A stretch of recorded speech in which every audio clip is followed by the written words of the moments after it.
You mentioned the moon, so what's actually happening to it? It is constantly falling. So the moon is just falling forever and missing every time? Yes, a most elegant failure. Welcome to Witty Genius, the show where we bend time, stretch minds, and interview history's greatest thinkers. I am Jordan Ray. And if you've ever looked at a textbook and thought, is a brilliant human hiding under all these equations? You're in the right place. And today's guest, quite literally, changed how we understand the universe. Motion, light, gravity, even the moon. From 17th century England to our studio today, Sir Isaac Newton. Good day, Jordan. I must confess, this chamber is unlike any I have known. That is fair. Yeah. This is a podcast studio. Yeah. And this small object you keep touching. A smartphone. It glows, and yet contains no candle. We'll ease you into it. So, you sit alone in a room, speaking to people who are not actually here. Pretty much, yes. Ah, you are like me then, talking to invisible audiences and hoping they are listening. Welcome to the club, Sir Isaac. Before we talk science, let's talk about you.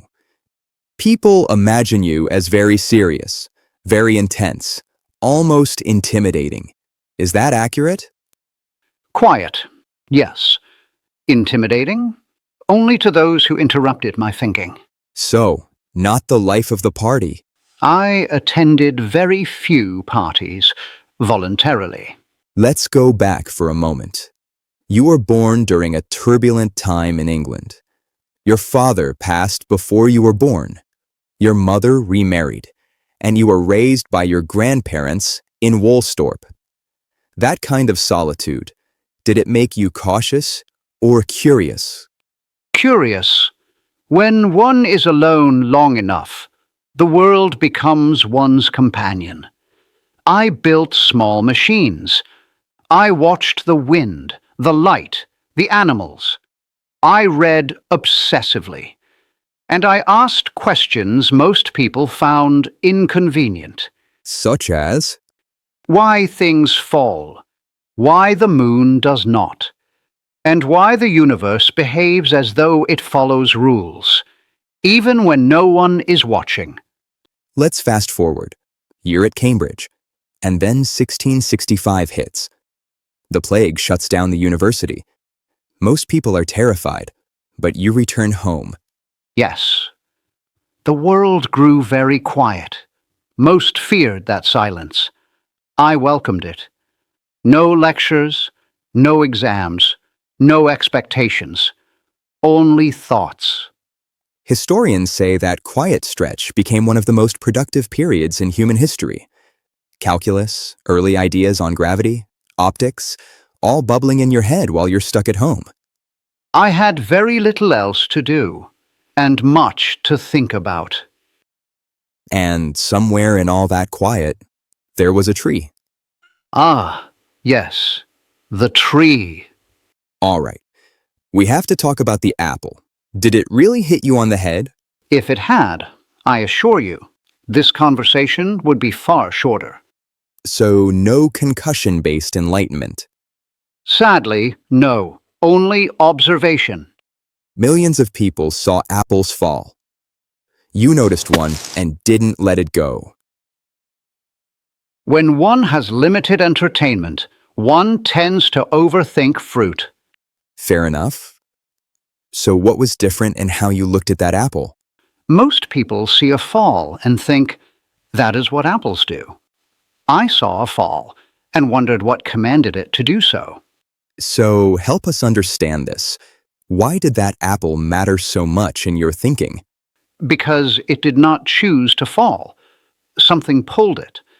That pull was not unique to the apple. It was the same influence acting everywhere, quietly, constantly. The same something that pulls the moon, the planets, and, I suspect, you gently toward that chair. So gravity is basically the universe saying, come here. A rather rude command, but accurate. And it's happening all the time? Always, even when nothing appears to be moving. You mentioned the moon. So what's actually happening to it? It is constantly falling. That sounds risky. Only if it stops missing the Earth. So the moon is just falling forever and missing every time? Yes, a most elegant failure. Okay, so that's the moon. But for people watching this on Earth, where do they see your gravity ideas in real life? Everywhere. When you kick a ball and it curves back down. When you jump and do not keep rising forever. That is gravity, and my laws describing how motion and forces behave. So when someone trips on the stairs, that's gravity at work? They are participating in a small physics demonstration. Painful, but educational. The universe is a strict teacher. That moon picture is stuck in my head now. Did you have any way back then to explain orbits to people? I imagined a very tall mountain and a very powerful cannon. Naturally.